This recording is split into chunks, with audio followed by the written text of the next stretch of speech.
Umzanyo akakhathalele ukuthenjwa. Umashonisa odume kabi usabuya ukoshaya abaningi lana esidudu.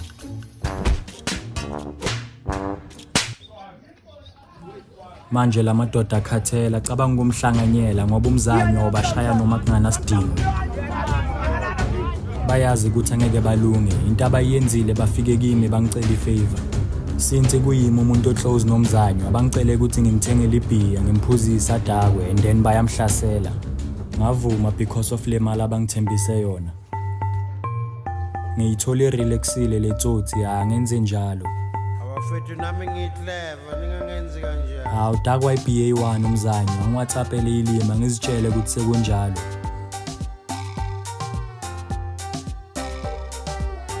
Hola machel. Hola bafethu. Mazifika zimtholalele, azingamoshi isikhathi. Hola bafethu. Ngiyakutshela zifuna ukumshayela lana ejardini.